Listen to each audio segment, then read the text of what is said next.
नमस्कार, आप देख रहे हैं 24x7 न्यूज और मैं हूं आपके साथ सूरज सिंह। आखिर भारत के अंदर रियासतों के रजवाड़ों के बाद जब से आजाद भारत की सरकार बनी है तब से राज्यों के पुनर्गठन को लेकर और राज्यों की सीमाओं को लेकर विवाद अक्सर आते रहे। ऐसा ही एक विवाद है असम और मिजोरम का। असम और मिजोरम का विवाद कुछ दिन पहले इतना बड़ा कि राज्य के मुख्यमंत्री हिमंत बिस्वा शर्मा के खिलाफ एफआईआर तक दर्ज करा दी गई। मिजोरम सरकार के द्वारा असम के मुख्यमंत्री के खिलाफ एफआईआर तक दर्ज करा दी गई और हिंसक झड़प में 5 जवानों की मौत भी हुई थी। आखिर ये हिंसक झड़प असम की मिजोरम के साथ ही है? तो ऐसा नहीं है।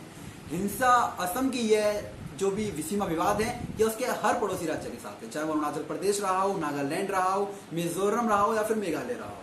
यह विवाद, सीमा विवाद, क्षेत्रफल को लेकर विवाद उसका हर पड़ोसी राज्य के साथ है। और मिजोरम का यह कहना है कि लगभग हमारी 820 वर्ग किलोमीटर की जंगल क्षेत्र असम सरकार के पास है, जो कि मिजोरम सरकार को वापस मिलना चाहती है। विवाद इतना बड़ा कि केंद्र सरकार के गृह मंत्रालय ने मामले में संज्ञान लिया और दोनों राज्यों के महासचिव को तलब किया।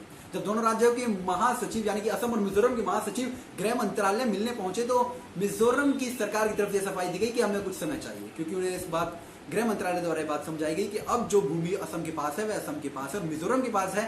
यह राज्य पुनर्गठित हो चुके हैं, यह राज्य डिवाइड हो चुके हैं, तो विवाद का कोई सवाल ही नहीं। मिजोरम सरकार ने इस पर समय मांगा है। और आखिर यह विवाद आज का नहीं, ये विवाद 2006, 2018, 2020 और 2021 में हिंसक झड़पों का रूप ले चुका है।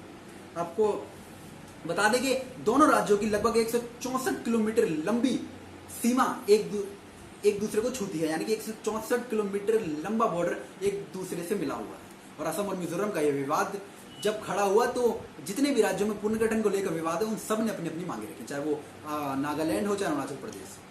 वहां की प्रदेशी जनता भी और वहां की सरकारें भी अपने अपने विवादों को लेकर सामने आती रही। और आपको बता दें कि विवाद कब से खड़ा हुआ है और विवाद है क्या, समझने का प्रयास करते हैं आसान शब्दों में। जी हाँ, सबसे पहले 1875 में ब्रिटिश सरकार ने इनर लाइन एग्रीमेंट से सीमा तय की थी।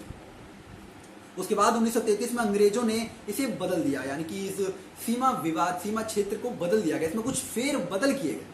फेरबदल इस प्रकार हुए कि विवादित जो जंगल भूमि है वो अभी की असम सरकार के क्षेत्र में चली गई, जो कि पहले मिजोरम में थी 1875 के एग्रीमेंट के अंतर्गत। अब 1933 के एग्रीमेंट के अंतर्गत असम सरकार के पास चली गई। मिजोरम सरकार का यह कहना है कि जो एग्रीमेंट पहले हुआ था उसके तहत ये जमीन मिजोरम सरकार के पास आनी चाहिए।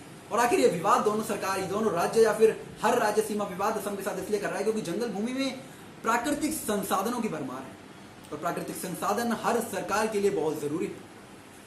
और आजाद भारत में राज्यों का पुनर्गठन का निर्माण की जो प्रक्रिया हुई है उसमें आपको हम बता दें कि असम से अलग होकर मिजोरम को 1972 में केंद्र शासित प्रदेश बनाया गया था। केंद्र शासित प्रदेश के बाद पूर्ण राज्य का दर्जा मिलने में इसे लगभग 15 वर्षों का समय मिला, 15 वर्षों का समय लगा, जिसमें कि 1987 यानी कि 1987 में मिजोरम को पूर्ण राज्य का दर्जा मिल गया था।